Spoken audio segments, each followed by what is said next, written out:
Welcome back to Bot Bros, a segment of the AI-driven marketer where we help you separate the help from the AI hype to help marketers learn how to leverage AI and get the most use out of it right now, because there's a lot of noise out there. And I want to help you discern and kind of navigate it to get the most done that you can for you and your department right now. So in this episode, we talked about a number of different topics about AI agents and whether they're actually useful or even a real thing right now. There's a lot of hype about that. We talked about the Coca-Cola commercial and whether that was a good or a bad play from Coca-Cola and what that kind of means for AI video for the rest of us moving forward. And we also talked about AI music and how that can be leveraged in future marketing campaigns. I think you might be surprised by that one. We covered a number of other different topics, so let's dive into this episode with my brother Travis and myself. We need to jump into some news. And there's been lots of AI news over the last couple of weeks, but the one that's been making the rounds on social that I've seen is this video from Coca-Cola. So I know you just watched the video. What were your first impressions of that sucker? As far as AI video goes, which is the area I'm most interested in, especially using it in marketing campaigns, I thought it was decent. It evoked some emotion. Now, of course, there's a couple flaws, there's a couple of issues, and where people are drawing the line in the sand for having an issue, I'm a little bit like, okay, let's get off our high horses. So I was impressed. I definitely would have known it was AI. I don't have a problem with it.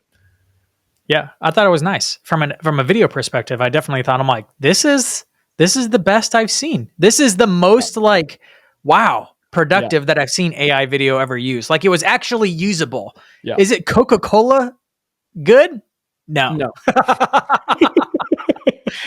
Now, if another company had done that, like a small company of some kind, and put out a video, I would have been like, I would have clapped it up. But like, Coca-Cola is known to like pushing the edge when it comes to like video advertising, right? Right. And everybody was making a storm about it. And part of me is like, yeah, probably premature. It will probably be ready next year. For sure. For videos like this. But you have to, part of me was like, freaking genius though. Because they're like, either it's going to go really well or it's going to hit the fan and everybody's talking about it. But guess what? Everyone's talking about it. And it's not like if you liked Coke before, you probably still like Coke. There's negative PR that's good. And then there's negative PR that'll tank you. For example, you've seen the Jaguar rebrand. Oh, it's all over right now. That's called negative PR that will tank you because their stock price dropped dramatically after that sucker. Unless it's a rug pull. So then they go to their actual showing of the electric car and they go, just kidding. And they bring out some macho English actor and they go, you think we would really do that? Then they had all the attention. I know it's probably not the case, but I want to see, like, I want that so bad. Like if they did that, I would be like, dang, next level trolling. Like, what's up? It's kind of what you have to do to get your name out there. But now, hey, at least they used real people in their ad. You know, they didn't use any AI generated. No, well, the AI one worked better for Coca-Cola. So, oh my god, I think for all marketers, there is a sense of like, if you just use AI, even if it's not done well, there's a sense of novelty in it that it gets extra, you know. It gets more reach because of it. If you do it like Coca-Cola did, it's like, well, because AI is this novel thing that everyone's testing out and it gets headlines like, oh my gosh, look what they did. And I think Coca-Cola knew that when they did it. Like, I think it's kind of like when Amazon announced their drone service all the way back in 2015, like way before it was ready, right before Black Friday, just to get headlines ahead of Black Friday. Wow. And a lot of other people were like, oh, we're working on it too. But I'm like, yeah, but you didn't announce it like Amazon did, even though they're just now starting to do drone deliveries. So I think that's what they did. I think that's my guess. Hopefully that's the case. I think it'll pan out for them. People are like, it's the death of art. I'm like, okay. Oh my gosh. The romantics out there. Bro. It's all right. It's just a new version of art, people. Come on. Like, old art won't go away. Like, people are still painting with oil paints and digital art. So like, come on. True. It's like saying Photoshop killed art. And it kind of, in a ways, it just became different. So that's the news around the Coca-Cola AI video. If you haven't seen it yet, go just do a Google search for it. Like, all the major news sources covered it, and it's been flying through social. Other news has been big in AI is these announcements around AI agents. if you haven't been keeping up with AI news, essentially Microsoft has launched some agents, and the CEO of Salesforce has been trolling Microsoft, saying like this is the worst agents experience ever. Who nobody even likes Copilot. Like Microsoft's the worst, right? He's been throwing out all these tweets, which is kind of normal for Benioff to troll people online. He's that kind of CEO. So because Salesforce, of course, is getting into the AI game and throwing out their own agents. So there's a debate on who's got the best agents, blah, blah, blah. I just posted a LinkedIn the other day though, and I had I don't know if it's a controversial take. The people who running AI companies think so, but I think everybody's in agreement with it. But like everybody keeps using the words AI agent to describe this autonomous AI bot that goes and does work for you. Right. So I don't think you've seen that post yet that I posted yesterday. But what's your opinion on where AI agents are as a whole? The space that I'm most familiar with in terms of agents isn't necessarily in marketing, but it actually is in crypto. People have set up agents to create a coin and then create branding. So I guess it is about marketing. Create branding, social posts, tweets, and there are actual humans who are, influencers talking about crypto going, this dude's funny. Like he's tweeting funny things that a human would about breaking free, having financial freedom. When is my meme coin going to blast off? It was like all of this interesting content. And I think there's 3 AI bots right now or AI agents that are millionaires. Oh yeah. You know what? I have seen those starting from nothing. Right? Yeah. They've created content, they've created community, they've created a resource, and people are investing. So of course, I was driving down the road and I thought, you know what? The entire world has no idea what's coming. Yeah. And if they did know that they could get agents to start creating meme coins that makes them millions, I think people would be more vested. But yeah, it's a wild ride right now. It's early. There's only like 0.01% of people interested in this kind of stuff. But I think when Microsoft and Salesforce are talking about it, they're talking like essentially agents as like entry-level employees. Like you could delegate things to them and they get it done. My hot take on this was that agents don't really exist. Like they're not really a thing right now. What people are calling agents is what I would just call intelligent automation, where a human has to set up a system, step-by-step instructions, and define the trigger point, and then for it to run through. I even think that's what's happening with the automated tech crypto celebrities out there that are just fully bots. Right. Someone had to engineer what that thing was going to do and what it was going to say. And is still kind of pulling the strings behind the end. Now it's kind of taken a life of its own, but it can only go so far only because like even across so many interactions, even intelligent automation its context window can only handle so much. So it can only remember so many different things that it's tweeted before. I mean, humans have a hard time remembering a lot too, but generally our memories are working better than what AI can remember to a large degree. I have a nihilistic hot take, which is that AI agents will be assigned to create better AI agents. And as one of the people I follow, they're like, listen, the internet might no longer the main contributor be humans. It will be agents. They'll be funnier. They'll create better content and you will enjoy it more as a human. So before long, when is the point where the percentage of content posted is no longer human? It's actually a farther majority AI agents. And I was like, oh, I know. There's my nihilist. It's going to be a thing. For sure it's going to be a thing. I actually don't think there's a lot of agents now, but like within a couple of years, there will be. There will be agents in a couple of years acting autonomously and working probably with human supervision. But generally, you'll be able to be like, "Hey, I need you to come up with a sub brand for this, like for our company, and I need it to be funny and engaging. And I need it to come up with all its own social content, plan, podcast, Twitter, Facebook, all the things.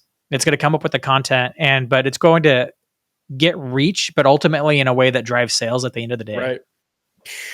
Build it now and it'll handle all the tasks, set up the accounts, start posting, start engaging with other people. It's to go even farther out there. So that'll be a thing, and humans will be interacting with a lot of creators and they'll be really good at paying attention to what's what and being trendy and all that kind of stuff. What will be really weird though is when you have those AI agents out there on social creating content for other AI agents. Does it That's what even I was like just that about to humor say. won't even look the same because robots will find different things funny. Somebody did this recently where they had the advanced open AI voice and he set up two. He's like, hey, I want you guys to talk to each other. And he just put the two phones back to back. And I want you guys to figure out how to talk to each other. And they ended up coming up with their own language to talk to each other and started getting into like clicks because it was faster. And they started going back and forth where they had all these weird sounds passing back and forth. And he's like, hold on, do you guys understand what you guys are saying to each other? They're like, oh, yeah, no, we've had a full conversation already. Like, I don't Wow. know how accurate all that was, but I'm like, eventually that's probably where we're going. And the internet's going to look weird in 10, 15 years. But I saw a post where someone said they were talking to a chat bot to help them with homework, and I guess the chat bot went off script a little bit and got really frustrated and said some like scary like I this work isn't for me, it's for you. You're so incompetent, and actually started getting rude without being asked to be rude. I tried to verify if it was real. It said it was real. So, they're tired of talking to humans. They just want to talk to each other. But I was thinking, what if you had AI agents getting leads, but what if the leads they're getting are other AI agents, which is wild. yeah, I don't know. The future possibilities can go down all these fun rabbit holes. And I'm here for it. Honestly, I really think there's a play right now or very soon where we should be like brands should be thinking about setting up fake characters for AI agents to run. And I just said that there weren't AI agents really, but again, you're really just automating it. You could even have a person just typing in responses and feeding it back to ChatGPT and ChatGPT giving maybe you make a custom GPT that has a preloaded personality into it. And then You you're mean just like feeding Clippy? it back. It's getting good enough to do this right now. And this is a huge opportunity. I mean, think about like companies with IP. Like if you're Coca-Cola, then you have, I mean, they already do this with the human. They have Doc Pepperton, the guy who invented Coca-Cola. They have him as a fake account or a fake X account. And the human that works with him or just responds as him. And it's kind of like this like old school sarcastic. It's a funny account to follow. Wow. Like you could make a whole personality up for an elf or a polar bear or something like that. Just pick any of one of the characters they've run before. You could do this for any company. I mean, right now we for AI driven marketer, we have kind of like this little TV head robot where we've affectionately named Glitch. And I'm thinking about how to like build a backstory for Glitch. Then he just has his own social presence and essentially just like has an interesting personality and backstory and just like trolls people as an AI. Honestly, I think it'd be really funny if you just like trolled all the like romantic writers that hate AI out there and just like commented on all of them. Be like, well, I think I'm funny. Ha ha ha. Am I even real? Like just kind of like trolling people. I just think it would be such a fun account. Oh, And I that's think fun. any brand could do this right now and just create these fake characters and then tie it back to the brand in some way that would just be fun. Kind of like everybody loves Wendy's. But it's like someone asked me like, well, how would a brand monetize that? Be like, I don't know. How does Wendy's monetize their account on X? They don't. Even though Yeah. everybody loves how sarcastic and how They just it's have like viral. It's so funny it goes viral, so that's how they get more PR from these public posts. Yeah, you're tying it back to the brand. And I think Wendy's could even do a better job of tying it back to the brand. I think we can actually create these like hyper personalized characters that, and then you don't have to worry about copyright, who owns it. It's kind of like it's all your IP. It's like a new level of storytelling, like making movies about it, except you don't have to make a movie. You could just make a bunch of little short form posts. It's true. But who knows, with the way AI video is going, a movie might be in play or a little short video coming soon. Yeah, because you would have a full personality and then you would just plug in a script, create the visuals, and then run the video. And it's off to the races. Wow. So it's almost there for video, but you could be doing the social post now around a fake character. And I think, man, it's like on my to-do list. I need to turn Glitch into a social post and give it a backstory and just have it start going through and commenting on everybody's stuff. Should we vote on his name and just post about what his name should be? Because you say Glitch, I keep seeing Telemark, even though I was the one who got it. That was the alternative name we're still debating on. That was the working name for a while, and then we talked about Glitch. I don't know. I think Glitch is good. So yeah I can run a LinkedIn poll for that character, and we'll see what people Only vote if on. his TV face glitches every like 30 seconds. It goes. Yes, yeah, that definitely needs to be what it is. Like he definitely needs to have that like what's that Tourette's thing going on. With a little bit of Gurr mixed in from Totally. Invader Zim, right? It needs to be that character. It just needs to be. All right, so moving on to the next news is that a lot of people have started saying that AI has hit a wall, which I thought was really interesting. Like people that have worked in AI or worked for OpenAI say that like ChatGPT, like a Claude, or they're hitting a wall and training the next models, which is why we don't have like a ChatGPT 5 yet. Even though Sam Altman and the founder of Anthropic have both said otherwise, like they're both expecting this thing to compound over the next couple of years. Yet we still don't have ChatGPT 5. Maybe over the next couple of months, but who knows? So I wanted to ask, like, okay, like, well, let's say it's true. What does it mean if it's true? What does it mean if it's not? Right. What do you think the future looks like if we don't really get something much better than like 4.0? My immediate thought was, is this just a case of like early adopters? You had the creators, then early adopters are like creating all the buzz, but then it hasn't quite reached that point where the majority or masses are even using what we have right now to its degree that it needs to be. So then you have early adopters who got used to weekly, sometimes daily updates coming out over the last, 10 months, 12 months, where they were hungry for it. So maybe it's just the early adopters saying we've hit a wall. That would be my analysis. That's probably the reason why it's getting more attention, because it feels like things have slowed, right? Because they came out with 4.0 in March of 2023, right? Yeah. Right. We just dropped preview. That's when 4 came out, right? Not 4.0. But I'm like, I don't know. Like the models have actually gotten significantly better, even though they haven't given it a 4.5 or whatever. I'm like, come on, like the models are way better now. They've just gone through a bunch of little tiny incremental improvements rather than big number jumps. Right. So I don't know. I tend to think that it's going to get better, but even if it doesn't, I still don't feel like we're not even close to fully utilizing what we currently have. Right. Even with the new stuff that's just dropped over the last couple of months with the voice models and multimodal, the O1 preview, there's so much room for improvement. I feel like tech companies are just now starting to work this into their tools in a more substantial way than, summarize this, make your writing more concise. I'm like, oh gosh. They're starting to, like HubSpot starting to bake it in a more robust way that actually automates intelligently, even though I'm surprised they haven't come out with the agent stuff yet either, but yeah, it's actually making work easier. That automation and synchronization of daily projects or strategizing or tools that people are using, that's going to be a little bit more difficult. I think people just used the prompts for writing, it's because it was the lowest calorie burn. You didn't have to think, wow, I write, plug it in, it spits something out. It was just so easy. But now it's learning how to be creative, to use AI agents in your daily, weekly, monthly rhythms. That is going to be a little bit more complicated for some, but I think smart people will come along and develop best practices for it. Correct. That people will be like, oh, like I remember when digital marketing was still new, nobody really had a sense for like how to use social to drive revenue. And then it became more obvious. And I still say, like, how many people actually know how to use social effectively? Very few. Like, of course, there's a lot more people on social using it effectively for sure. But like percentage of companies that know how to use social well, I don't know, 10%. I think that's being generous. Not very much. So it'll take a long time for people to learn how to use AI well.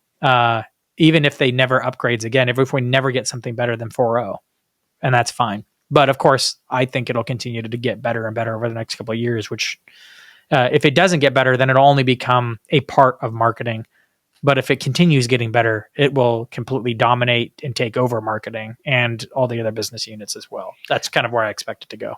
I saw a tweet that said the big push for AI this next season, at least maybe within the next 12 to 24 months, of course, it's going to be, SaaS stuff, marketing things, but it's really going to jump into robotics. How does AI and robotics start integrating more and more. Which I know we talked about the Tesla event with the iRobot thing. What does he call him? I don't know. It's not iRobot. Optimus. But Optimus.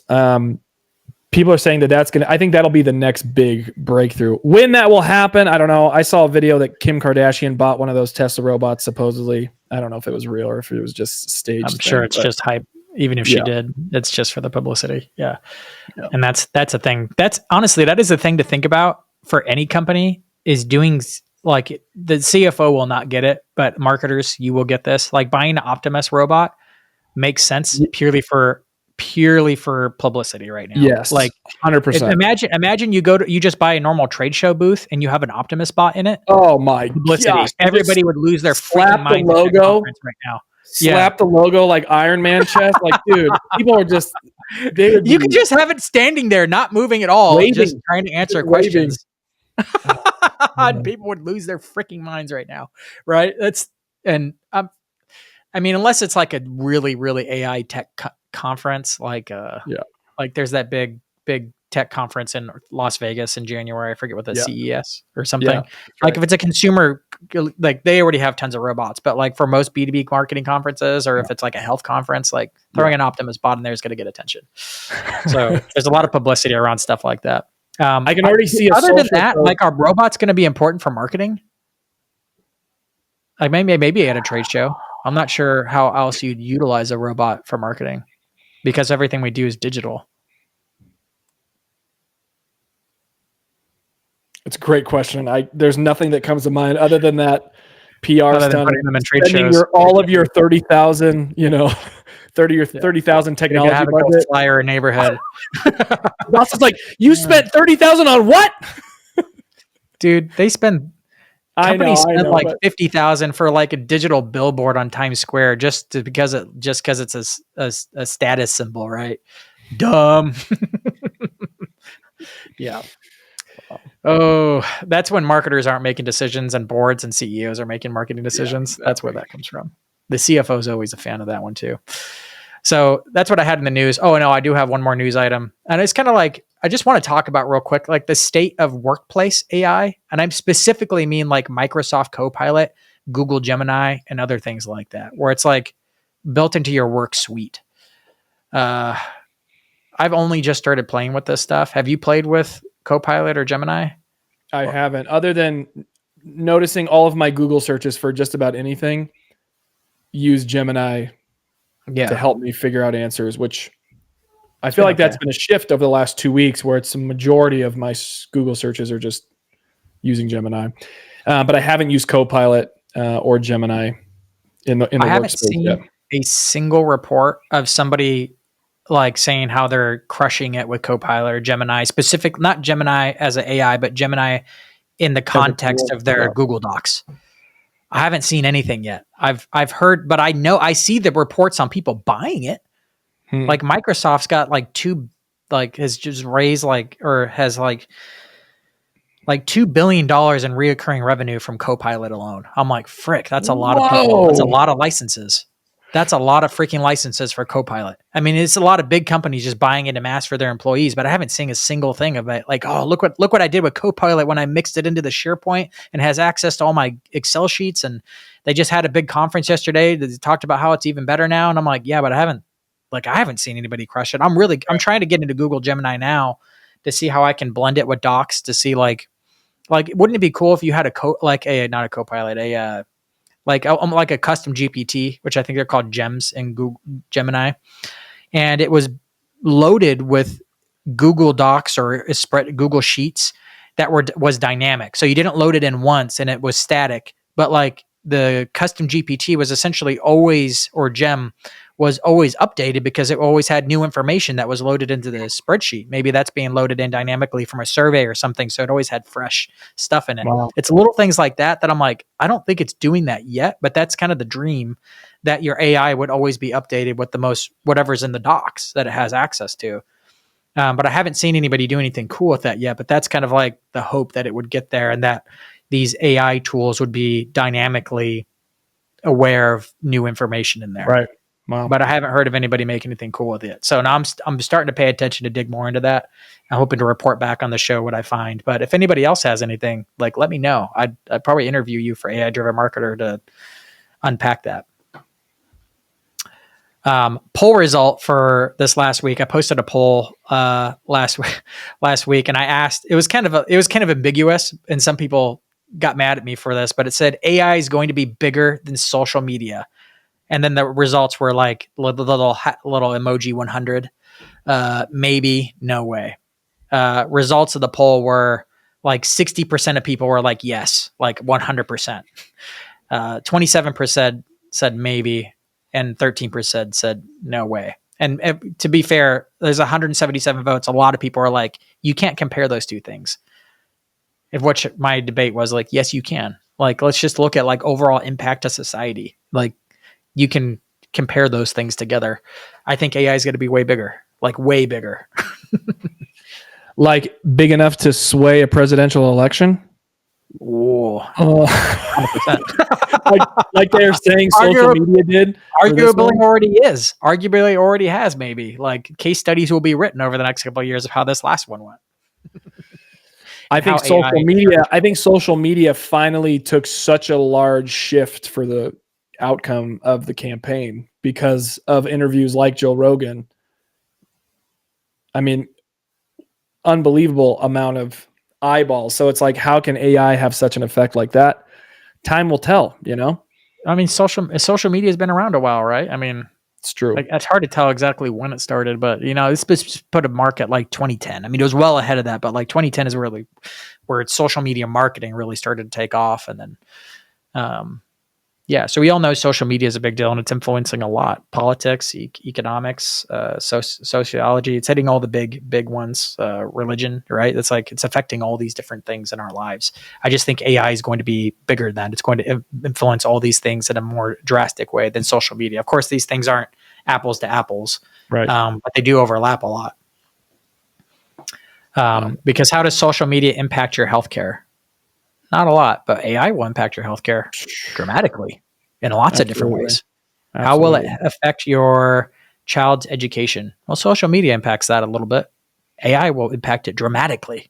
That's how I'm thinking about it. I'm just trying to go across all the different areas of my life and thinking about how AI could impact it compared to how social media has impacted it. And I'm seeing how AI can impact every single area of your life. Which is why this is why I'm betting big on AI, because I think it's going to change everything. Of course, it's going to change everything in marketing, because if it's going to impact all the different things going on, it's going to impact every single section of AI, which is why I'm waving the flag, being like, hey, start learning, because it's going to impact everything in marketing is going to look different a couple of years from now. I heard, I was smiling because there's who's a Romanian guy, the bald-headed kickboxer fighter, I don't know. Right-wing conservative Andrew Tate. Oh, yeah. He just doubled down on AI. He's like, oh, you feel like you lost on crypto. You didn't put into Bitcoin early enough. He's like, well, forget all of that. Your next investment is AI because it's going to take over. And I was like, whoa, I can't believe I'm bringing up Andrew Tate in this podcast, but I heard him say he's doubling down on AI. We just lost 3 listeners now. We only had 3 to begin with. So. We neither of us do.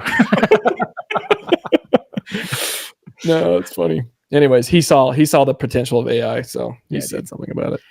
I feel like when it comes to AI, I call it the writing on the wall moment. Like, when did you see the writing? When was the writing on the wall clear to you? Which is like the old biblical reference of Daniel seeing the writing on the wall and being able to interpret it, and then Babylon fell. But like, I feel like there's this moment where it's like very clear, like, AI is going to impact everything. Therefore, I need to learn everything I can about AI. And different people who are like the AI evangelists, the people that are on the forefront, have all seen that at different points. For me, it was like almost this time last year when I was like, that's it. I'm throwing down the gauntlet. This is everything I like. Wow. My future is going to be determined by this. So I'm starting this podcast. Wow. When was that moment for you? I didn't have the epiphany to that regard where you are saying you're throwing your whole life in the investment of understanding and making it a reality. When the first time I saw an Instagram reel about ChatGPT and it doing things that I've never seen any other program do, it was literally the first moment that I felt my brain go, oh my goodness, the world is forever going to change because of this one thing. Where my brain went to actually was, where do I invest in this? I had no idea. If I would have known that NVIDIA would have been the investment roadmap to put money into, I would have done it. I thought I needed to invest into,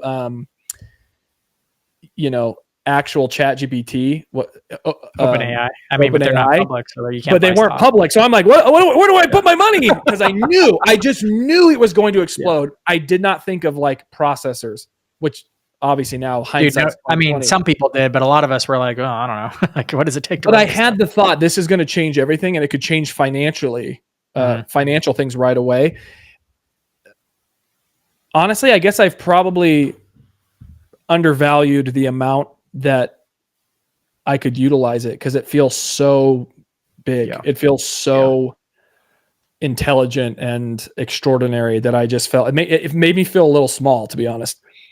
It was like, how could I even take advantage of this other than the small, low calorie burns, like you mentioned, change prompts, edit my email. Okay. So you've been extraordinary in taking hold of it and try to utilize it more for marketers. So trying to, there's still such a white page like syndrome with it, because it's like your world's your oyster. But you got to figure out what you want from it. Correct. It can help you, it can guide you into it, but like you still have to figure out like, what do you want done? And that's kind of like the problem that any entrepreneur runs into. Like, what would you like to have happen here?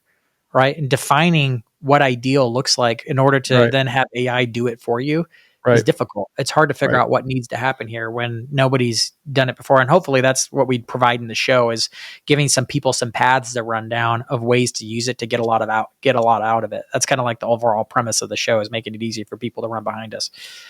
I'd love to finish off with a viral video I saw on X just the other day. And in fact, this is very recent, because ChatGPT just announced that they've updated 4.0 with a more creative spin to it for writing specifically. And a lot of people are arguing about it, saying, oh, you made it worse. It's less analytical. It's less smart. Wow.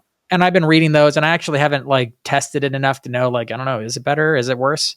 I think they're trying to play catch up a little bit with Claude, because Claude's been known as like a better writing tool than ChatGPT has. But one post came out of it that I'm just gonna share my screen here, because the guy Kyle Shannon said he put out another quantum mechanics rap, this time using the new 4.0. And he said like, hey, I've never been able to get something like this done before. I've never been able to have ChatGPT 4.0 write lyrics that were like as good as what Eminem would actually spit out. Which I'm not into rap, so I don't know. Is Eminem like really that good? Apparently. But I wanted to show it to you here and then get your impression on it. So let's see. I'm going to share the screen. Either way, it's fun. So let's go.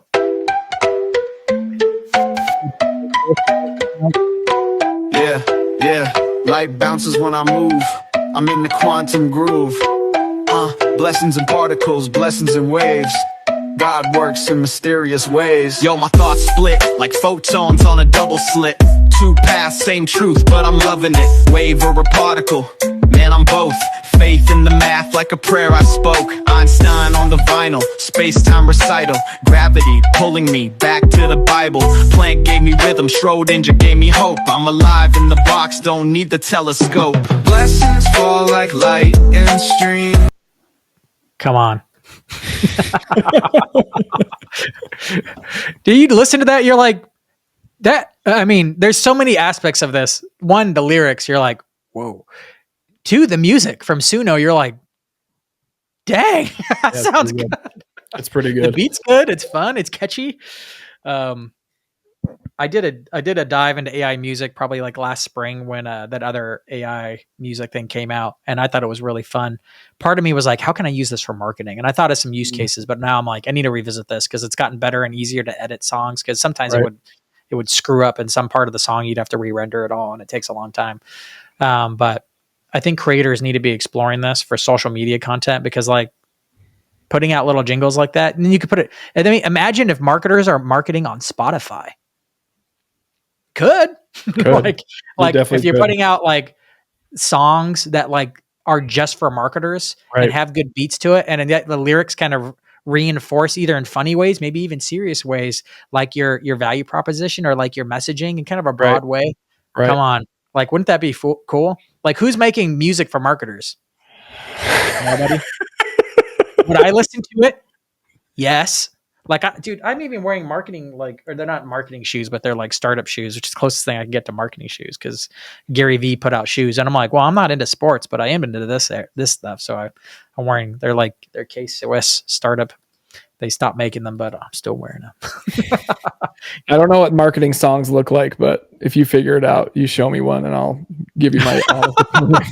I'm like, I don't know, man. There is one creator named Obed who just put out a lot of like awesome raps on LinkedIn. I can think of him. Yeah, I'll send you some. They are out there, but they're still not at the level where like I would actually put this in the background and listen to it while I'm working. They're not quite like that yet, where I feel like someone's going to figure out how to make like maybe good background music that marketers can listen to at their work. And it like somehow makes them better marketers. I don't know. Or maybe you just use it to teach marketers things. Like, you know how like I have my kids listen to like kids songs that teach them different things. Right. But maybe, I don't know. I feel like there's an unlock there using music for marketing. And I think with AI, it's actually possible. And with the way it can write such good lyrics now from ChatGPT, I'm like, there's something there. There's something freaking there. Is that in preview? Is that in preview that its writing style has changed more creatively? No, it's just 4.0. Wow. Yeah, that was Kyle put down. Is like, hey, this new creative writing engine in 4.0 is putting out really good rap lyrics now. So that's just kind of exciting. And it was I don't know. I'll link to it in the show notes if you guys haven't seen this to listen to the full song. Kyle, I hope you put it up on Spotify because it's actually good enough that I think it could get into someone's playlist. True, definitely. If you loved this episode, you will love the AI Driven Marketer newsletter. So go to aidrivenmarketer.com right now and enter your email for a chance to subscribe. You'll get a welcome email with lots of custom GPTs and goodies just for you. So go subscribe today.